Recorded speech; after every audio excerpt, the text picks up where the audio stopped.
Good morning, good afternoon, or good evening, wherever you are, and welcome. Welcome to this 10th talk on the Mahamudra prayer. And today we're going to look at verse 7. Now, in the structure of the prayer, which I hope you have and you've downloaded, we're in part B, the main section of the prayer after the preparation. And in part B, we've seen verses 3, 4, 5, and 6. And now we enter a very complicated section, structure-wise, because we're into the actual practice of Mahamudra now. So there will be subsections and more subsections of the subsections and even more subsections of those as we go through Mahamudra practice as a structure. But we start with verse 7, excuse me, and this is called a concise discussion about what must be understood. So let me first of all read you the verse, which you can see on screen, and then also give you the transmission of the Tibetan. The basis to be purified is mind itself, the union of clarity and voidness. The purifier is the great diamond practice, Vajra practice of Mahamudra, through which the object of purification, the stains of accidental illusion, is purified. May the purified result, the stainless dharmakaya, be made manifest. Jang shi tsenmi salton zonjurda, jang che chakchen doje na joche, jang cha lo wora tru pe drimanam, jangre tricha choku manjura sho. So this verse is very much about, well, about what?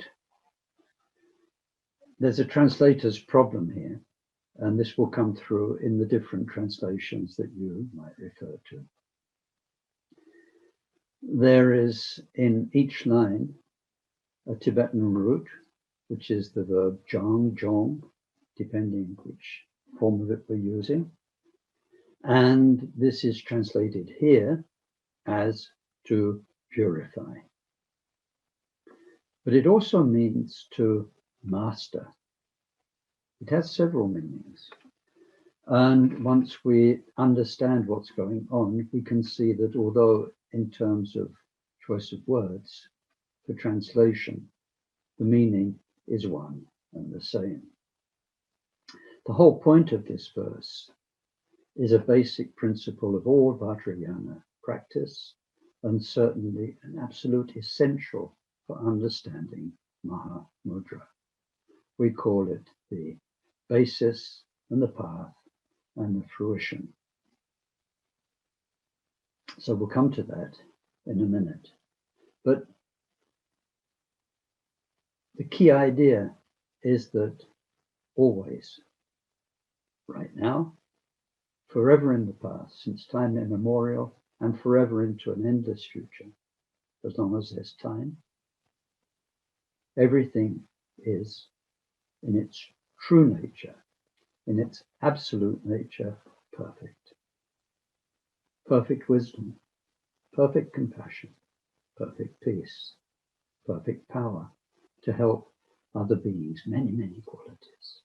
But our mind cannot recognize and use that because of our transient passing. We use the technical term accidental here, philosophical term. Some people say adventitious, doesn't matter.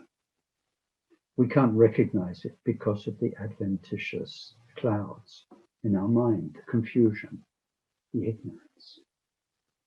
So we are purifying, taking away what blocks up clear recognition.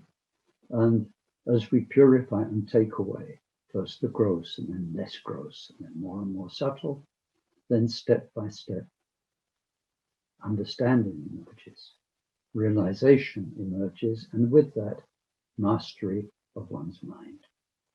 So it's not mastery in this sort of ego, self-centered sense of I am a master, controlling in that sense. It's simply that the less confusion, the less bad habits there are, then the more the mind becomes natural and peaceful and goes automatically to the right reflex, the right response. So purification, mastery, the Tibetan jong. And each line has a variant of that etymological root. Now, the idea is this, that there is something that needs no change, that's perfect in itself. And the example that's traditionally given for this is gold, but gold that is still in its ore. Rock. Mostly all you can see is rock, mainly with a little twinkle of gold from time to time. And as long as the gold is in the rock, then it can't serve as gold. It can't be admired for its golden hue. It won't be useful to trade and to exhibit its wealth. You can't make it into jewelry yet. It's not ready. It's not manifesting the qualities it has. So the gold is there in the rock. And it's not until the rock is removed that the gold can manifest all of its wonderful and noble and incorruptible qualities. But when one's gone through the whole process, so in that analogy given in the scriptures, first you need hammer and chisel and to knock away the gross bits. And then you need various processes involving chemical baths and in the end, very fine polishing before you've got 100% pure gold. It's not until all that process is done that you've got the final product. But what's there, the gold itself, hasn't changed. It's what was there all the time. It was there all the time. And in itself, not one iota has been changed, but now it is a wealth that is usable. So here, when it comes to Mahamudra, we are not dealing with something material, physical, concrete, a substance like gold. That's just an analogy. We are dealing with something incredibly subtle, mysterious, which is the mind.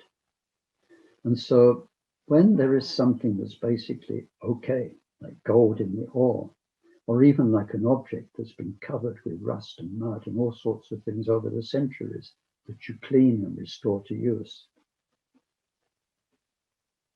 We have something that's okay and there to be purified. We call that basis, the basis to be purified. Whatever we do to take away the gold ore or to take away the rubbish that's accumulated over the centuries, we call that the purification process. And once we've got the gold, which hasn't changed, or the original object that we cleaned up that hasn't changed in itself, then that's called the fruition, or the result of purification. Basis, path, end result, fruition. So the first line of our verse says the basis to be purified is mind itself, the union of clarity and voidness. So our mind is clarity, means in this case that what manifests each moment, whether it's each moment of samsara, worldly experience through the five senses, whether it's each moment of meditation with the mind deeply absorbed inside, or whether it's deeper manifestations, experiences of the path, of it. Wonderful. And so many of them. Experiences of meditation, whatever it is, in the instant it appears, it is clear with its own qualities. And then it's gone. So each moment like that manifests so vividly, so clearly. That is what mind does. And yet, because even once this second of experience has appeared, you can't pin it down. You try and pin it down, it's gone already. And you can't see where it comes from. There is no supply box. When that second of mind, the vivid experience of your thoughts, your memories, your senses, when it's over, we can't find where it's gone. It's not gone somewhere. How long it lasts is less than a second, less than a split second. So there's nothing to be found. So each one of those vivid moments is at one and the same time devoid of anything that you can say, that's it, it's gone. And later the verses will explore this in much detail. So mind is this constant union of vivid manifestation that is by its very nature devoid of any lasting, findable existence, clarity and voidness. Now what we are purifying here is our mind, and mind is a mystery. When we sit and meditate and go through all the stages as we will do in Mahamudra, of shamatha, of vipassana, and more, we will find how vast mind is and how unknown it was at the beginning. It makes me think always of one of these vast lordly mansions, with 83 bedrooms, that over the centuries has declined. And now there's not even any servants anymore. There's the Lord and the lady living in the kitchen in one bedroom, and all of the rooms are closed up. So we are living in one tiny part of our mind. There is so much of mind to be discovered. And we see that mind, whatever it's done in all of our lifetimes, whether it's taken us to hell, whether it's taken us to heaven, whether it's been deeply immersed in Dharma or deeply immersed in samsaric experience, that mind itself, because it is not tangible, is indestructible. Taisitrupa says you could place it in the center of the earth under all of that thousands of kilos of pressure, and in the molten magma at the center of the earth. It would never be burnt, it would never be crushed. Mind is indestructible and relatively manifesting all the time in clarity and voidness. And ultimately, it is the changeless purity of Buddha. So we have two things running parallel. Pure Buddha nature always has been, will never change, a changeless nature that depends on nothing. And then consciousness, which is, on the contrary, ever changing and dependent on causes and conditions. But while it lasts, our stream of consciousness usually blocks up recognition of natures, of the true nature of our mind, the Buddha nature. So this is the basis that we're working on, the basis to be purified, the basis from which will come mastery. Now the second line says, what do we use? We use different tools. If it's gold, then we will be using hammers or chemicals and all sorts of things. With our mind, then we have Mahamudra practice. Actually, we need Mahamudra study and practice, as we've seen in previous verses with our prayers for the path to be absolutely right. We need to get the information correct. We need to assimilate it through deep thinking, profound reflection, and then we need to make that come to life through the various meditation practices. Now, this is called the Vajra practice or the diamond practice, because what we're doing in one way never changes. It's like the Vajra in itself, indestructible, yet being the ultimate weapon of Indra, it can destroy anything. So when we come to Mahamudra practice itself, not the foundations, not the preliminaries, the 12 different preliminaries, 4 common, 4 special, 4 extraordinary, but the actual practice itself, then it is always the same. So it's like a Vajra, indestructible, can destroy all the obstacles, all the veils of consciousness covering our Buddha nature, or we can say it is like a diamond like gold, something immutable and able to cut through anything else, cannot be cut itself. So this actual practice, as we'll see in all of the verses to come, is by returning mind again and again to its, let's call it its center, to its truth, not being caught up in the hypnotic play of consciousness, but bringing mind back to its true nature, to its Buddha nature. But first, this has to be conceptual. We have to remind ourselves with words or with attitudes that consciousness is consciousness. It's a hypnotic relative play. So just like in all concentration meditations, we have an object we're supposed to be meditating on, and then we have distraction. So we pull our mind back from distraction to the object. Here in Mahamudra, the object is not something tangible. On the contrary, it is our practice to observe the mind, explore the mind, not just 20 times, not 200, not 2,000, not 20,000, not even 2 million, but again and again and again and again until the truth is clear. And so we are going beyond the relative distractions and finding mind itself, chittata, whatever it is which is producing the relative reality. We look for where it is, in our body, outside it, in between. What it is, does it have color? Does it have shape? Is there anything we can find about it? We ask those questions, and when we go beyond asking questions into an experience of practice, again and again, we bring our mind back to the center, which is like the center of space. It's nowhere to be found, but it's the center of everything.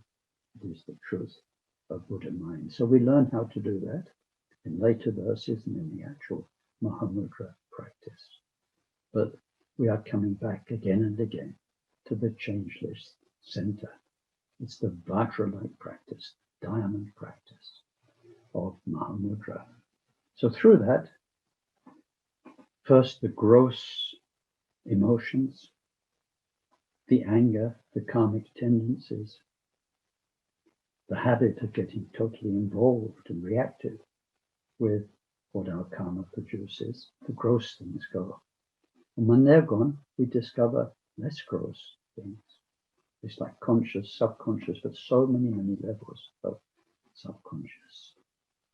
I don't like the way some people talk about undercurrents or shadow nature, because it's not just one level.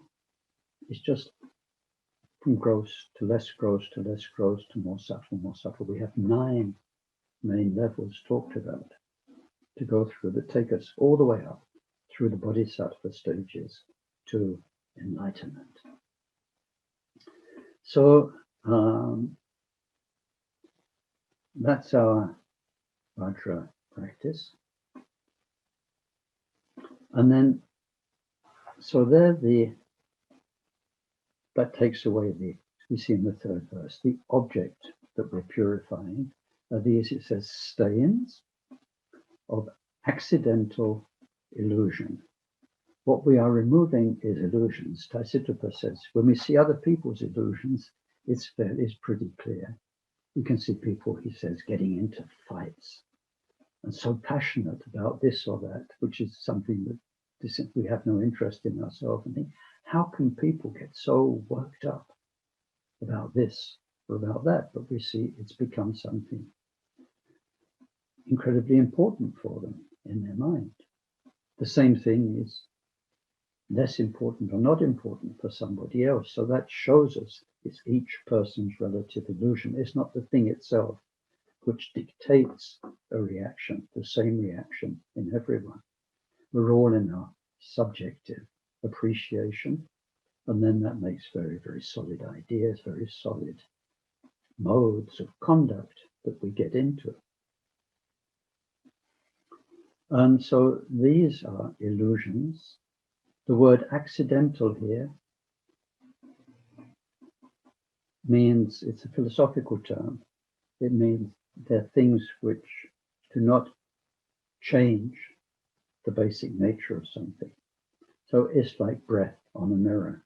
It's there, you can't see into the mirror properly, but you've not actually changed or corrupted the mirror itself. So it's accidental, means it comes and it goes. It changes the reality on a relative point of view, but it doesn't affect the thing itself. Accidental. We can say passing, or transient, or people say adventitious as well. Doesn't matter. So what we are taking away are illusions, all of the illusions, but in particular in Mahamudra, however we are deluded about what this mind is. Everything's mind. So what is this mind? We're removing those, and whatever the illusions are, they can be removed because they are accidental, adventitious.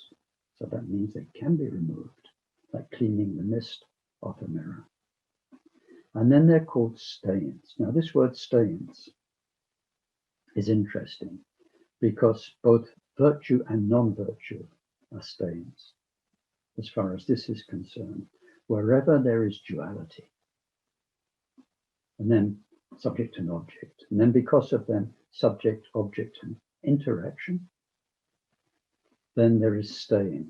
Where there is virtue, where I am doing something that really is good and helpful for somebody else, but nevertheless, there's I and somebody else doing something.